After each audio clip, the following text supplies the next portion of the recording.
All right, Mr. McAfee, welcome to the show. Thank you very much. It took me a little while to get you on. I appreciate your patience. But I have a number of questions and unfortunately won't be able to get to them all. But let's start with blockchain and cryptocurrencies. We've seen Facebook now have Libra come out. You totally said that was terrible. And I've also heard in Bloomberg recently that blockchain technology may not be the way of the future. What is your take on Libra, and do you think that blockchain digital ledger technology is the future? He didn't kill himself My too. take on Libra is the same that it will be on every government or corporate sponsored cryptocurrency. Rather than adhering to the original intent of crypto, which is to free the individual from government control, monitoring, and intrusion, and create our own currency. And we're well on the way to doing that. I mean, everything I buy with them, and anybody can. The thing with our cryptocurrencies, like Monero, which is totally private, you can't monitor, you can't control, you don't know who is doing the transaction, for what amount, to whom, and for what. This is really what financial freedom means. It doesn't mean I've got lots of money. No, it means you freed yourself from control of fiat currencies and those who control those currencies. So Libra, no. I mean, Libra is nothing more than a mechanism for Facebook to monitor not just who your friends are and what you're saying, but no, every penny that comes into your account and leaves is monitored, watched, controlled. Please God, this is not what was intended. As to the middle half of your question, which is the blockchain technology may not be the ultimate technology. Of course, it's not. There will never be an ultimate technology. The purpose of technology is to build on the previous technology. But for the foreseeable future, it's the only thing that, number one, was not developed by a government agency or a corporation. It was developed by geeks, developers who gave that source to everybody for free. It Nerds. belongs to us, the people. And it needs to stay with us, the people. So let governments build their cryptocurrencies. Let Libra build this. Let every corporation have its own. You don't have to use the people. We have the people's cryptocurrencies now. We have thousands of them. Privacy coins. We have coins for every special purpose function. Please God, people, use these things. There's coins for horse semen. As a way to get rich quick by trading them and holding them. That's not the purpose, people. I mean, got no problem with that. Go ahead. We can't all be doing that, else we will have no basis of value. This is old demand the truth. The basis of value. Fake Mike, real news. The utility of the currency. Couldn't agree with you more, and I feel like I would love to get your thoughts on this here, but we're constantly in this little battle where technology will advance and it might help the people out, but it seems like these governments and corporations are starting to catch up. You know, they have their own blockchains. A lot of countries have their own blockchains and stuff like that. I haven't seen them talking about putting voting on a blockchain. Do you think that they will do that, or do you think that they will just try to infiltrate the blockchain world and kind of take it over that way? Well, voting, absolutely. There are voting systems already that have been built on the blockchain, and more coming all the time. Will governments use them? I don't know. It will prevent political parties from having the control over voting that they currently have, because there won't be any more voting fraud, that's for sure. Totally. And speaking of voting, and obviously you're not only a cybersecurity expert, but you're also, once again, a nominee for president. And I wanted to kind of talk because once we have this blockchain technology, as you just said, if we put our votes on a blockchain, we wouldn't have to really worry about Russia or China or any of these large state players interfering in our elections. No.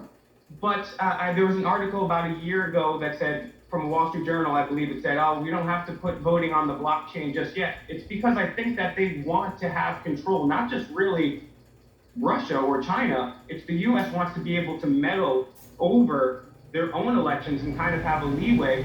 And the thing I like about you, Mr. McAfee, is you are a firebrand. You think outside the box, and you highly, highly value the ideals of human future and liberty. We don't see much of that with the Democrats or the Republicans.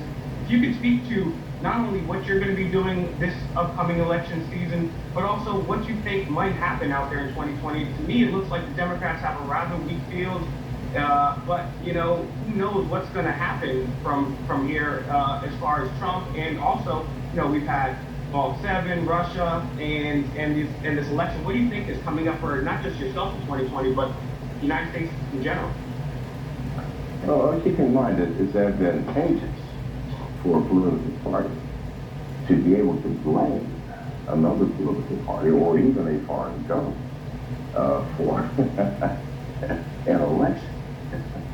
So, of course, the blockchain is not going to be embraced by any politician right away, because that removes their ability to say it was meddled with the Russians, the Democrats, Trump, somebody. So it's advantageous to have this ambiguity in the election process.